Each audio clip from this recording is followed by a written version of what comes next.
Mga idol at kabayan, President Trump bubombahin ang Russia at China. Pangulo ng Amerika winarningan ang Pangulo ng Russia na pasasabugin nito ang Moscow kapag nagpatuloy ito sa pananakop ng mga teritoryo ng Ukraine.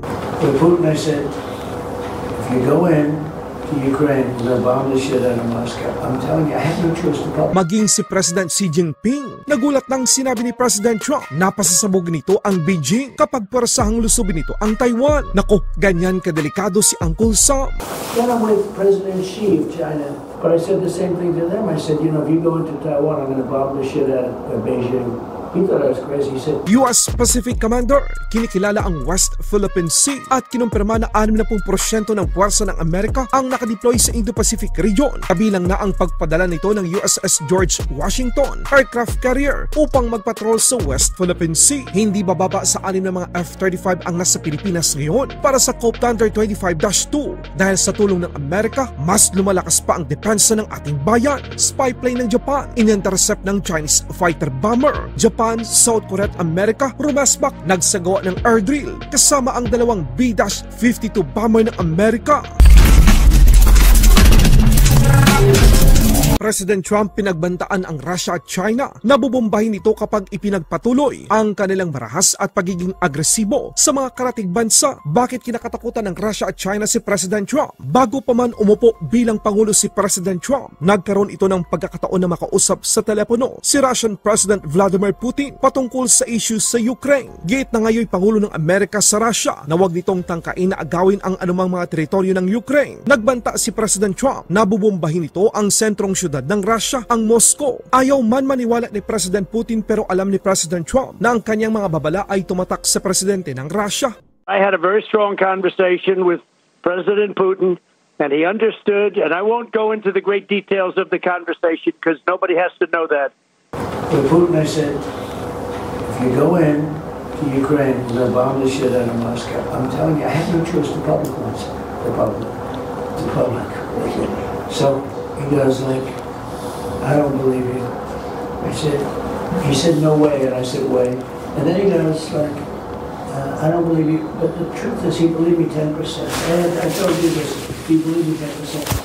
Sa kabilang dako naman, ganon din ang ginawa ni President Trump sa Pangulo ng China. Binigyan ng warning ni President Trump si Xi Jinping na kapag nilusob ng China ang Taiwan, bubombahin din ng Amerika ang sentrong syudad ng China. Akala ni President Xi, nagbibiro si President Trump pero gate nito na wala siyang choice kundi pasabugin ang Beijing. Then I'm with President Xi of China, but I said the same thing to them. I said, you know, if you go into Taiwan, I'm going to bomb the shit out of Beijing. He thought I was crazy. He said, Beijing! You're going to bomb Beijing? I said, I have no choice. I got to bomb them. We're going to bomb Beijing. And he didn't believe me either, except 10%. And 10% is all you need. In fact, 5% would have been okay too. And we never had a problem.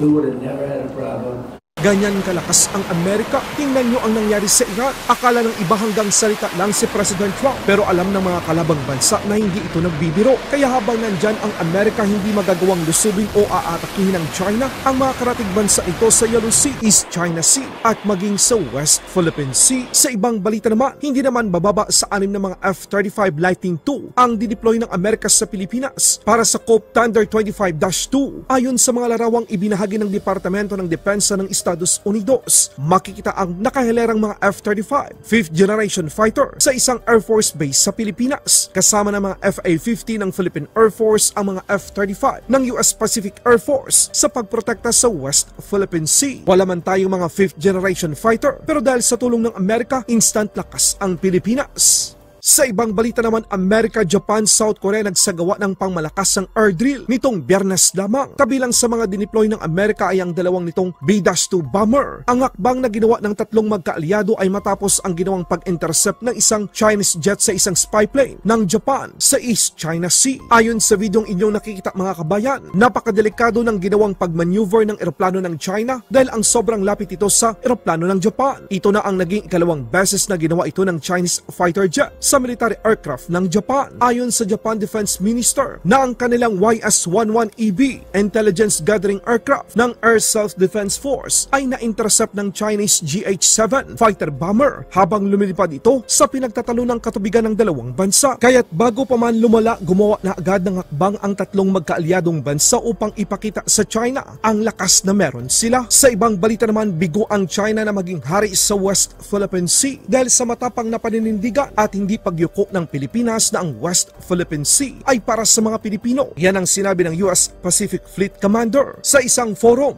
Ang US Pacific Fleet Commander na si Admiral Steve Kohler kinikilala ang West Philippine Sea. Dagdag pa ng US Pacific Fleet, 60% ng kanilang puwersa ay nakabantay sa Indo-Pacific region. Kinumpirma din ito ang pagpatrol ng USS George Washington nuclear aircraft carrier sa West Philippine Sea sa Pilipinas. Two major trends that I see in the South China Sea, the West Philippine Sea. First, there's a growing recognition that what happens in the West Philippine Sea is part of a larger regional picture. We can see that China's unlawful claims to control over the entire South China Sea are linked to its broader push for hegemony in the region. Just as China has increased its deployments and aggressive tactics in the West Philippine Sea, it has intensified its rehearsals for invasion and blockade of Taiwan.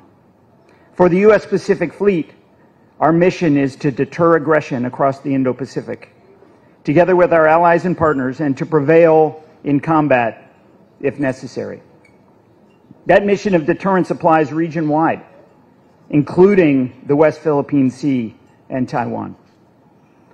A conflict or crisis in either place would endanger the interest of countries across the region who rely on the flow of maritime commerce and put their prosperity at risk.